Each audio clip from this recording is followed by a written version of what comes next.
नमस्कार। मैं Dhananjay Kumar, the public India में आपका स्वागत है।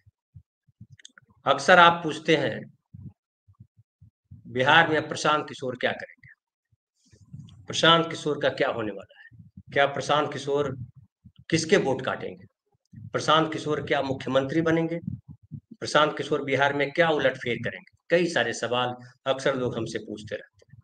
हमने कहा कि आज इसी बहाने बिहार को देखते हैं। प्रशांत किशोर जो है वो इस स्थिति में तो नहीं है फिलहाल कि वो अपने दम पर सरकार बना सके, मुख्यमंत्री बन सके। प्रशांत किशोर की कहीं हवा मुझे नहीं दिखाई पड़ रही। मैं बिहार में हूँ, पटना में हूँ, सासाराम, आरा घूमता हुआ पटना आया हूँ और यहाँ अलग-अलग लोगों से बात कर रहा हूँ। प्रशांत किशोर के कई लोग हैं चाहने वाले। जहाँ मैं रहता हूँ उसके पास में एक जो है साइबर कैफे है, वहाँ के सज्जन जो है भारद्वाज जी हैं, बड़े भक्त हैं और वो कहते हैं कि सर प्रशांत किशोर जैसा कोई आदमी नहीं। प्रशांत किशोर अगर आए तो प्रदेश जो है वो तरक्की कर जाए। और प्रशांत किशोर सबसे ज्यादा हमलावर जो है तेजस्वी यादव पे रहे। नौवीं पास, नौवीं फेल, पता नहीं क्या क्या करते रहे। हालांकि आज जो है बड़ी चर्चा हो रही है प्रधानमंत्री की डिग्री की, और जो दिल्ली हाई कोर्ट ने जो फैसला दिया है सिंगल बेंच ने कि डिग्री दिखाना जरूरी नहीं है, वो किसी की निजता का उल्लंघन है। तो अब जो है डिग्री कितना इम्पोर्टेंट है या नहीं है, ये तो देश के आम नागरिक तय करते ही रहते हैं। प्रधानमंत्री ने क्या किया सबके सामने, 11 साल हुए। मोदी जी की डिग्री तब भी चर्चा में थी जब वो आए थे। उन्होंने खुद कई जगह अपने प्रेस कॉन्फ्रेंस में या कहिए कि लोगों से, प्रेस वालों से बात करते हुए कहा था कि हमारी पढ़ाई कुछ नहीं हुआ, कि स्कूली शिक्षा हुई, हम तो इधर उधर घूमते फिरते रहे। फिर लोगों ने कहा कि आप ये कर दो, वो कर दो, हमने, लेकिन हमारी पढ़ाई बहुत नहीं हुई, मोदी अक्सर कहते रहे। लेकिन बाद में पता चला कि उनकी एक दिन जो है, आपको याद होगा कई साल पहले की बात है कि इनका जो अमित शाह जी हैं और अरुण जेटली साहब, उन्होंने एक प्रेस कॉन्फ्रेंस भी किया था और नरेंद्र मोदी जी की डिग्री दिखाई थी, एमए की डिग्री, बीए की डिग्री। लेकिन पता चला कि बाद में कि वो दोनों डिग्री नकली है, क्योंकि तब 1971 में उन्होंने बीए किया था दिल्ली यूनिवर्सिटी से, फिर गुजरात के किसी यूनिवर्सिटी से उन्होंने एमए की डिग्री ली थी। लेकिन उस समय कंप्यूटर आया ही नहीं था, 1978 में कंप्यूटर नहीं आया था, तो कंप्यूटर से डिग्री कैसे टाइप हो गई, ये लोग सवाल पूछे। फिर वो एक याचिका दायर की गई सीआईसी में, हमने कल उस पर बात भी की थी परसों। सीआईसी ने कहा दिल्ली कोर्ट को कि दिल्ली विश्वविद्यालय को कि आप उनकी डिग्री सामने लाइए। दिल्ली विश्वविद्यालय कोर्ट चली गई, हाई कोर्ट ने स्टे लगा दिया था उनकी डिग्री पे कई साल पहले। अब जो है फैसला दिया कि डिग्री दिखाने के लिए बाध्य नहीं है, निजता का हनन है। खैर, लेकिन दूसरी तरफ जो है तेजस्वी है, उन्होंने कल ट्विटर पे अपनी डिग्री को लेकर के बात की और उन्होंने लंबी एक चिट्ठी लिखी है ट्विटर पे। उसके कुछ हिस्सा मैं आपको बताता हूँ। आप कहेंगे कि प्रशांत किशोर पे करते चर्चा हुए जो है तेजस्वी पे आ गए। मैं पूरी बातों पे आता हूँ, आपको समझ में आएगा, आप साथ रहिएगा। उन्होंने लिखा है कि मैं चाहता हूं आप मुझे ट्रोल करें। ये तेजस्वी कह रहे हैं कि मैं चाहता हूं कि आप मुझे ट्रोल करें, शिक्षा पर, स्वास्थ्य पर, नौकरी पर। मेरे घर का दरवाजा खुला होता है, जनता दरबार लगता है, सबकी शिकायत सुनी जाती है, तत्काल कार्रवाई होती है। यहाँ कोई भेदभाव नहीं, कोई नफरत नहीं, सब बराबर है। जितनी बड़ी लेगेसी है, जितना बड़ा साम्राज्य है, जितनी बड़ी सियासत है, उससे कहीं ज्यादा बड़ी सेवा है, समर्पण है, भरोसा है। आपने मेरे आंदोलन देखे हैं, सड़क पर संघर्ष देखा है, जब गांधी मैदान में लाठियां चली आप सब मेरे साथ थे, जब सदन में विधायकों को पीटा गया आप संबल देने आए, तब मैंने एक दिन में 16 रैलियां की, मैंने हाथ बढ़ाया आपने साथ दिया, मैंने झोली फैलाई आपने 80 सीटें डाल दी। तो ये शासन आपका है, ये सत्ता आपकी है, ये कुर्सी आपकी है। आपको जब भी मौका मिले आ जाइए, एक आंख लगाइए, मुझे आवाज दीजिए, नौवीं फेल बाहर आ जाएगा, एक पर खड़ा रहेगा। तो उन्होंने, और उसमें उस चिट्ठी में उन्होंने ये भी जिक्र किया कि नौवीं फेल मैं क्यों रह गया, क्योंकि मैं क्रिकेट खेलता था उस समय। क्रिकेट खेलने वाले लोग, तमाम लोग जो है पढ़ाई पे कम, क्रिकेट पे ज्यादा ध्यान देते थे, वगैरह वगैरह। लेकिन जो बात कहना चाह रहे हैं और हम आपके सामने रखना चाह रहे हैं कि जो नैरेटिव गढ़ने का प्रयास किया प्रशांत किशोर ने तेजस्वी को लेकर के, कि तेजस्वी नौवीं फेल है, क्या शासन चलाएगा। लेकिन शासन चलाने के लिए पढ़ाई जो है यहाँ अनिवार्य नहीं की गई है। संविधान ने नहीं कहा है कि इस डिग्री वाला आदमी ही प्राइम मिनिस्टर या मुख्यमंत्री या कोई और मंत्री बन सकता है। कई लोग हुए जो बहुत पढ़े लिखे, जिनके पास डिग्री नहीं थी, लेकिन बहुत अच्छा काम किया। और तेजस्वी यादव को भी जब मौका मिला, ये देखिए, जो बिहार में पिछले कुछ सालों में नौकरियां मिली, तो उसके लिए तेजस्वी का श्रेय जाता है। बिहार के लोग मानते हैं कि नौकरियां तेजस्वी की वजह से मिली। और 1 लाख से ज्यादा लोगों को, कोई 1 लाख नहीं बल्कि 10 लाख से ज्यादा लोगों को नौकरी देने का उन्होंने वादा किया था, और लगभग 5-6 लाख लोगों को नौकरी मिली। बहुत सारी चीजें बदली। और तेजस्वी यादव अब जो है एक ऐसे नेता के तौर पर बिहार में एस्टैब्लिश हो चुके हैं, जो उनको लोग पसंद करते हैं।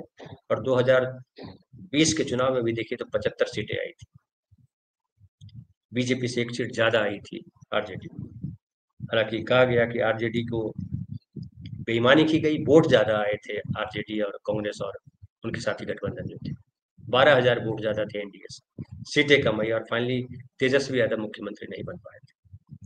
तो जो प्रशांत किशोर तेजस्वी को लेकर के नैरेटिव गढ़ रहे हैं, वो नैरेटिव चढ़ा नहीं, बल्कि बिहार में जो नैरेटिव चल रहा है, सही मायने में कहिए तो नैरेटिव राहुल गांधी का चल रहा है। राहुल गांधी ने जो नैरेटिव गढ़ा सामाजिक न्याय का, राहुल गांधी ने जो नैरेटिव गढ़ा एसआईआर पे, और अभी देखिए बिहार में जो चलता रहा कि मोदी है तो मुमकिन है, मोदी आएंगे तो भला हो जाएगा, और मोदी जो है घर घर मोदी, हर हर मोदी, क्या क्या पता नहीं क्या क्या नारा चला, मोदी है तो मुमकिन है, मोदी का डंका बज रहा है, क्या क्या चला। बिहार में मोदी का डंका नहीं बज रहा। बिहार में अब ये नहीं कहा जा रहा है मोदी है तो मुमकिन। बिहार में मोदी ये नहीं कहा जा रहा है कि मोदी है तो जीत की गारंटी। बिहार में मोदी से आगे नीतीश कुमार का चेहरा है। हालांकि नीतीश कुमार के पिछले दिनों जो वीडियो आए हैं, वो उनके स्वास्थ्य को लेकर के वो चिंता पैदा करते हैं, और लगता है कि अब नीतीश कुमार को मुख्यमंत्री पद पर नहीं होना चाहिए। उनकी पार्टी का बयान जिस तरह से पिछले कुछ महीनों में आया, खासकर 2024 के चुनाव के बाद, उसमें ऐसा लगता है कि बीजेपी से आगे बढ़ के जनता दल के नेता बोल रहे हैं, और लोग कह रहे हैं कि जनता दल को बीजेपी ने निगल लिया है, जनता दल खत्म, जनता दल बीजेपी में मिल चुकी है, क्योंकि ज्यादातर नेता बीजेपी के साथ खड़े। लेकिन अभी जो चुनाव की जब बात चल रही है, तो हालांकि नीतीश कुमार अभी भी बड़ा इम्पोर्टेंट है, बीजेपी को भी लगता है कि नीतीश कुमार इम्पोर्टेंट है। इसलिए अभी जो सीटों के बंटवारे की बात है, तो नीतीश कुमार और बीजेपी दोनों बराबर बराबर सीटों पर लड़ने जा रहे हैं। 100 या 105 सीट अभी डिसाइड नहीं हुआ कंफर्म, लेकिन 100 से लेकर के 105 सीटों के बीच में दोनों का नंबर होगा। हालांकि तेजस्वी यादव और राहुल गांधी और मुकेश सहनी, माले, चारों का गठबंधन हालांकि वो आगे दिखाई पड़ता है, लेकिन एनडीए के भीतर अगर एनडीए में कुछ जान बचती और लगता कि एनडीए सत्ता में वापस आ सकती है, तो नीतीश कुमार के भरोसे। इसलिए नीतीश कुमार को सबसे ज्यादा वजन दिया जा रहा है। हालांकि कहा जा रहा है कि उनको किडनैप कर लिया गया, उनको घेर लिया गया, उनसे उस तरह के बयान दिलवाए जा रहे हैं। एसआईआर पे कुछ नहीं बोला नीतीश कुमार ने, लेकिन नीतीश कुमार को लेकर के बीजेपी भी सशंकित है। उन्हें पता नहीं है कि नीतीश कुमार क्या करेंगे, इसलिए जो सीटों को लेकर के बात हो रही है, उसमें नीतीश कुमार की पार्टी जनता दल यूं अपनी बातों को मनवाने में कामयाब होती दिखाई पड़ रही है। जो एनडीए यानी कहिए कि मोदी जी के हनुमान चिराग पासवान है, वो 40 सीटें मांग रहे थे, लेकिन कहा जा रहा है उनको 20 से ज्यादा सीटें नहीं मिलने वाली। बाकी मांझी हैं, उपेंद्र कुशवाहा हैं, 7-7 सीटें शायद उनको मिले, तो 14 सीटें, 20, 34, और 7 और सीटें हैं जो और साथी लाएंगे तो उनको दिया जा सकता है, और नहीं तो आपस में ये लोग जो है 5-5 सीटें और बांटेंगे, इस तरह की बात की जा रही है। तो ऐसी स्थिति में चिराग पासवान क्या एनडीए से अलग होकर के फिर 2020 वाली स्थिति में होंगे, एक ये भी यहाँ चल रहा है, बिहार में नैरेटिव चल रहा है। और अगर ऐसा होता है तो फिर एनडीए कमजोर होगा। क्या बीजेपी चाहेगी कि एनडीए कमजोर हो चुकी? नीतीश कुमार के कमजोर होने का मतलब, जो नीतीश कुमार के बहाने या नीतीश कुमार के कंधे पे चढ़ करके सत्ता सुख पाने का जो लालसा है, या कहिए कि लगता है बीजेपी के लोगों को कि नीतीश कुमार जीत के लिए भले हैं, लेकिन मुख्यमंत्री उनको नहीं बनाया जाएगा। अगर मुख्यमंत्री बनाया भी गया कुछ समय के लिए, तो शासन हम ही करेंगे, या फिर बीजेपी का कोई नेता मुख्यमंत्री हो जाएगा। ये एनडीए का सपना पड़ रहा है, या कहिए बीजेपी का सपना पड़ रहा है। वैसे में अगर चिराग पासवान अगर लड़ने की सोचते हैं और फिर से 2020 दोहराया जाता है तो इससे भाजपा का सपना टूटेगा। अब फिर आते हैं जो प्रशांत किशोर कह रहे हैं, तो प्रशांत किशोर किसका वोट काटेंगे, ये बड़ा चर्चा का विषय है। प्रशांत किशोर सवर्ण है। प्रशांत किशोर कई जगह मीडिया में प्रचार किया गया कि प्रशांत किशोर जो है वो युवाओं में बड़े लोकप्रिय हैं, कई सर्वे वालों ने सर्वे किया। लेकिन प्रशांत किशोर पर चर्चा करने से पहले मैं बिहार को अलग तरीके से देखता हूँ और दिखाना चाहता हूँ। देखिए, बिहार में जातिवाद है, ऐसा लोग कहते हैं कि बिहार में जातिवाद है, हालांकि पूरे देश में जातिवाद है। धर्म और देश की राजनीति, धर्म और जाति की राजनीति पूरे देश में चल रही है, बिहार में भी। लेकिन बिहार में अगड़ा पिछड़ा सबसे ताकतवर है। जो सामाजिक न्याय राहुल गांधी ने कहा है, अगड़ा पिछड़ा सबसे ताकतवर है। और पिछले 35 सालों से पिछड़ों का शासन है। पिछड़ों में दबंग जातियां मानी जाती है, कोयरी, कुर्मी और यादव। और बनिया जो है वो बीजेपी के साथ खड़ा है। चार अगर प्रमुख जातियां कहें तो पिछड़ों में कोयरी, कुर्मी और यादव। यादव लालू प्रसाद यादव उनके रिप्रेजेंटेटिव माने जाते हैं। कोयरी कुर्मी के रिप्रेजेंटेटिव नीतीश कुमार माने गए। तो अब ये भी है संभावना कि अगर एनडीए को सत्ता आती है तो किसी बनिया को मुख्यमंत्री बना दे। सुशील कुमार मोदी बनिया ही थे। बनिया बड़ा बड़ा वोट बैंक है और बनिया से ऐसा लगता है कि अगड़ा पिछड़ा वाले मसले में भी सध जाता है। तो बिहार में अगड़ा पिछड़ा है और ऐसे में नीतीश कुमार अगर नहीं, या नीतीश कुमार को अगर हाईजैक करना चाहती है बीजेपी, तो वैसी स्थिति में पिछड़ा किसे वोट देगा, ये सबसे बड़ा सवाल है। तो पिछड़ा प्रशांत किशोर को वोट देगा, ये कहीं संभव दिखाई नहीं पड़ता है। और वैसे भी ये चुनाव जो है बाइपोलर होने जा रहा है, एनडीए वर्सेज इंडिया गठबंधन या कहिए महागठबंधन। एसआईआर पे जिस तरीके से राहुल गांधी, तेजस्वी, माले, इन लोगों ने स्टैंड लिया है, एक माहौल बना। अभी यात्रा देखिए चल रही है, प्रियंका गांधी भी आई हुई है। प्रियंका गांधी मिथिलांचल इलाके में आज यात्रा चल रही है। सीतामढ़ी भी जाने वाली है प्रियंका आज। सीतामढ़ी आप जानते हैं सीता की जन्मभूमि है सीतामढ़ी। तो वहां भी जाएंगी और उसके बाद कांग्रेस ने या कहिए राहुल गांधी ने यहाँ नैरेटिव गढ़ दिया है। और वो नैरेटिव ये है कि सत्ता परिवर्तन होना चाहिए, सामाजिक न्याय होना चाहिए, संविधान का शासन होना चाहिए। प्रशांत किशोर ऐसे को नैरेटिव गढ़ने में कामयाब नहीं। न संविधान की बात कर पा रहे हैं वो, न वो सामाजिक न्याय पे खड़े दिखाई पड़ते हैं, क्योंकि उनकी खुद की कास्ट जो है सामाजिक न्याय वाली कास्ट नहीं। फिर अगर वो चुनाव लड़ते हैं तो ऐसा मुझे लग रहा है कि ज्यादातर वोट वो जो है उनकी तरफ वोट जो है सवर्णों का वोट रहेगा।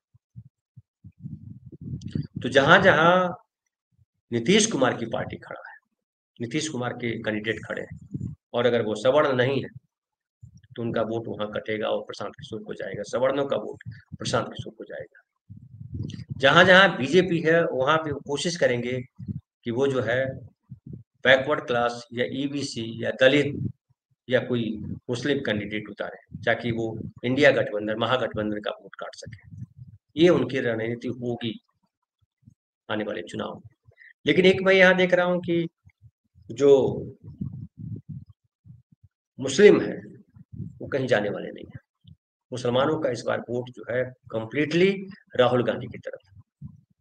आप उत्तर प्रदेश में देखिए, राहुल गांधी, अखिलेश यादव जब था कि अलग अलग चुनाव लड़ेंगे, तो जो मुसलमानों के जो बड़े नेता वहाँ हैं या कहिए कि जो मौलाना हैं और धर्म जो विद्वान हैं, उन सब लोगों ने मीटिंग की और कहा कि आप सब एक साथ आ गए और उत्तर प्रदेश में परिवर्तन वाला एक माहौल बन गया और काफी सीटें आई।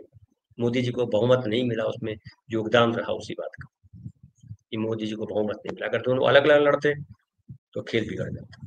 बिहार में भी इसी स्थिति है। और जो एवं बाई समीकरण कभी कहा जाता था कि लालू प्रसाद यादव जी के साथ खड़ा है, इस बार राहुल गांधी ने जो एंट्री मारी है और राहुल गांधी ने जिस तरह से यहाँ काम किया, उनकी टीम ने काम किया, अल्लावरू कृष्णा अल्लावरू हो या डॉक्टर अनिल जयहिंद हो या और जो लोग हैं उनके टीम के लोग, उन सब लोगों का काम यहाँ दिखाई पड़ रहा है। राहुल गांधी की मेहनत यहाँ दिखाई पड़ रही है। और एक भरोसा जमा है कि राहुल गांधी बदलाव कर सकते हैं, नरेंद्र मोदी की सत्ता को यही बदल सकते हैं। इसलिए मुस्लिम्स का वोट जो है वो कांग्रेस की तरफ खड़ा दिखाई पड़ रहा है, साफ साफ दिख रहा है।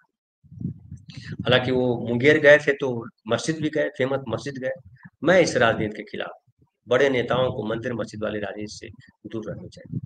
खास करके जब मंदिर मस्जिद की राजनीति चल रही हो, ऐसे में अगर आप मंदिर जाते हैं या मस्जिद जाते हैं तो उसका खराब असर पड़ता है, पाखंड फैलता है उससे। और जो वैज्ञानिक चेतना की बात की जाती है, वैज्ञानिक चेतना धूल धूसरित होती है अगर राहुल गांधी, प्रियंका गांधी ये लोग मंदिर मस्जिद जाते हैं, या जो बड़े नेता हैं वो मंदिर मस्जिद जाते हैं। उससे आम आदमी का भरोसा जो है संविधान से कमजोर होता है, विज्ञान से कमजोर होता है, भगवान की तरफ या कहिए पाखंड की तरफ आगे बढ़ता है, अंधविश्वास में फंसते हैं। उनको लगता है सब ईश्वर करता है, और जब सब ईश्वर करता है तो फिर उनके अधिकार गौण हो जाते हैं, उनको लगता है पूर्व जन्म का फल है। तो पिछड़ों में जो जागृति आई है, वो चाहे लालू जी की वजह से आए, नीतीश जी की वजह से आए, बाबू जगजीवन राम की वजह से आए, कर्पूरी ठाकुर की वजह से आए, जगदेव बाबू की वजह से आए, लेकिन ये बदलाव जो है यहाँ दिखाई पड़ता है, वो जागृति यहाँ दिखती है। और पिछड़ों के बीच ये है कि सवर्णों ने हमें प्रताड़ित किया है, इसलिए पिछड़े वोट बैंक जो है वो लालू नीतीश के साथ खड़े हैं। पिछड़े वोट बैंक कहीं टूटने वाले नहीं, वो लालू को वोट देंगे या नीतीश को वोट देंगे। और वैसे में प्रशांत किशोर अगर उतरते हैं तो दोनों जगह पिछड़े उनको वोट नहीं करेंगे, तो जाहिर है वो वोट किसका काटेंगे। जो वोट सवर्णों के वोट जो है, जो अगर लगेगा कि दूसरी जगह नीतीश को जा रहा है तो वो काट ले। पिछड़ों के कुछ वोट कट कट सकते हैं अगर कैंडिडेट दे तो, लेकिन कुल मिलाकर के जो स्थिति है कि प्रशांत किशोर इस स्थिति में नहीं है कि वो जीत हार तय कर सके। कुछ सीटों पर हो सकता है कुछ लोगों को हरा दे, कुछ वोट आ जाए, 1000 2000 5000 वोट से जीत हार होती है विधानसभा में, तो ऐसा हो। लेकिन सबसे बड़ा जो इशू है वो है राहुल गांधी ने जो नैरेटिव गढ़ा है वो नैरेटिव कामयाब हो गया। सामाजिक न्याय का नैरेटिव, संविधान बचाने का नैरेटिव, और मताधिकार बचाने का। 65 लाख लोगों के नाम कटे हैं। मैं कल ही अपने चैनल पे मैंने बात की और कहा कि जो है अराजक और कांग्रेस के नेताओं को गांव गांव जाकर के बूथ बूथ पर लोगों की मदद करनी होगी जिनके वोट कटे हैं, क्योंकि उनसे बीएलओज उनका नाम आ जाएगा, बीएलओज उनका नाम ले लेंगे, शामिल कर देंगे, ऐसा होता दिखाई नहीं पड़ रहा। और मैंने देखा कि परसों जो है कल ही तेजस्वी ने एक वीडियो जारी किया 2-2.5 मिनट का, जिसमें उन्होंने अपने कार्यकर्ताओं से निवेदन किया कि बूथ बूथ पर, गांव गांव में आप लोगों की मदद कीजिए नाम जुड़वाने में, और इसका इम्पैक्ट पड़ेगा। क्योंकि देखिए एसआईआर ने क्या किया है, पूरे बिहार में गांव गांव में ये ला दिया है कि चुनाव आयोग बीजेपी के इशारे पे काम कर रहा है, और बीजेपी के कहने पर सबके वोट कटे। तो 65 लाख वोट कटना मजाक नहीं, बड़ा हिस्सा है, और ज्यादा बड़ी संख्या जो है मुसलमानों की है, दलितों की है, पिछड़ों की है, अति पिछड़ों की। और इसका मैसेज बीजेपी के खिलाफ है। और वह बीजेपी जो नैरेटिव गढ़ना चाहती है, या मोदी जी नैरेटिव गढ़ते हैं ढंग का बज रहा है या सीज फायर का या वगैरह वगैरह का, सब फ्लॉप हो गया है। लालू यादव नीतीश तेजस्वी आएंगे तो फिर जंगल राज आ जाएगा, ये नैरेटिव भी कमजोर पड़ा है। ये बहुत जो जो लालू यादव के घुर विरोधी रहे हैं वही अब कर रहे हैं, बाकी आम लोग मानते हैं कि लालू यादव जो हुआ फिर वो दोहराया नहीं जाएगा, तेजस्वी अलग है।